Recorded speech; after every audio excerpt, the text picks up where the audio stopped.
got about 80 knots on the tail. You could do that and still maintain a legitimate organ. Yeah, but Andrews is in Washington D.C. and they have got all kinds of nonsensical controls. Yeah, you had to do something. In not doing what Walt just described, coming back from L.A., one time I had refueled in El Paso. Had a great refueling operation in El Paso. Ernie Venezuela. Who? Venezuela? Yeah, remember him? Yes. Yeah. He came, Went to dinner with him one time. Yeah, and he came over to Silver City to say hello when I came back from my post-flight visit. Anyway, be that as it may, I took off, and there was a huge thunderstorm right over Houston, over Hobby Airport. And so I couldn't really let down. So it was late at night, and very often we're coming back from some kind of meeting late at night, and there wasn't much traffic, so I asked approach control if I could maintain altitude until I was over Ellington. Now who knows how I got out to Ellington? 2 split S's. And it was perfect. It's nice. Came right. But the thing you had to remember, as a consequence of a previous accident with a goose hitting a cockpit, we had thick windscreens. Remember that? And so if you were going to bring that airplane down very fast, you had to turn up the heat on those windscreens. Otherwise, in the Houston atmosphere, all of a sudden your vision disappeared. So I had, as soon as I figured out what I was going to do, I had that thing cranked up, and I'll tell you, it wasn't very pleasant. It was hot in that cockpit. A lot more pleasant than not being able to see the runway. Again, you push yourself, you test yourself. But you always sort of have a backup plan somewhere. That's exactly right. Like he mentioned it. They were continually revising their plan to fly airport as related to their fuel supply. So you do that in the back of your mind all the time.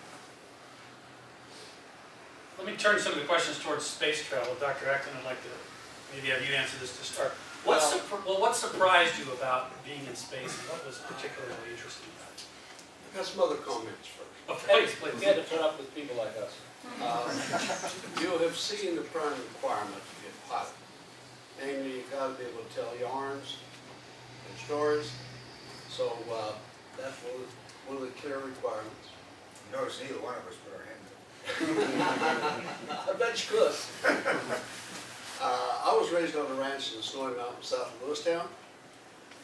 And when I was a kid, air traffic was so seldom in that country that when an airplane would come over, we'd go outside to see it. It was really great. My first ride was in a Piper Cub with my brother, who just got back from World War II and got his pilot's license on his GI Bill. There is life when you aren't able to be a pilot.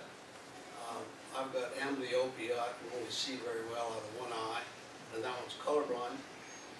So clearly I couldn't have done any of this stuff. But if you become a scientist, they don't give you a physical exam to be a scientist. All you got to do is pass your courses and have a vision for curiosity about how the world works. Now I think piloting is one of the best examples of putting together human dexterity, human mind, and a sophisticated machine with clear outcomes if done work right. And so that's really good training. And putting together your mind and your body and your training to do a worthwhile thing, whether it's in science, whether it's on the shuttle, which I got to fly on Challenger. Boy, oh boy, it's great. But it's good to have a fallback. You know, sometimes things don't work out the way you like. And I always told my kids, learn how to type. And both of them thank me for it. So anyway, there is life without being able to pilot an airplane. And you might even get into space if you're lucky. But I think probably there's a different kind of satisfaction in controlling an airplane. Now, I don't know if I'd particularly want to be a pilot in the modern airline business, where computers and the controllers and everybody sort of keeps you from doing the kind of personal involvement that Walt's talking about. But by golly, more power to you. Carry out your dreams. Here's a good example of what you just mentioned there about being able to back things up.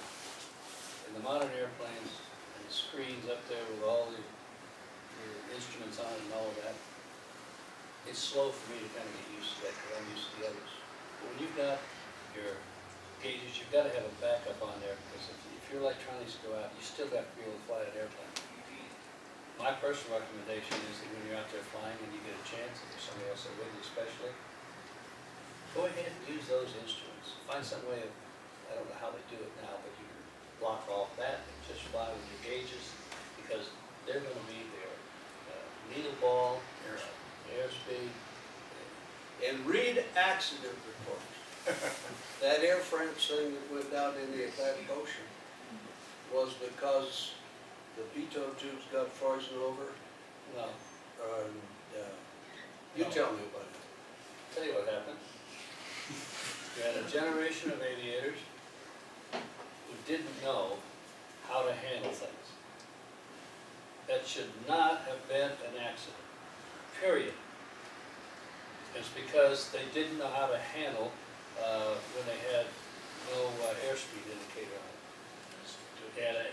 They had angle, attack indicators, they had all kinds of things. RPM. That should never have been an accident. But you had incompetent pilots sitting there doing it. And incompetent because that was the airline's decision on how they trained. That's right. So, Well, tell them, you told me a story today about the airplane that you initially flew in weather and the kind of instrumentation you had, and everything after that was an improvement, made it easier. yeah, it's what I credited my entire flying career, which is about 25 years long. I credit it all to being essentially pretty doggone easy because of the first squadron I went into as a military fighter pilot in the Marine Corps.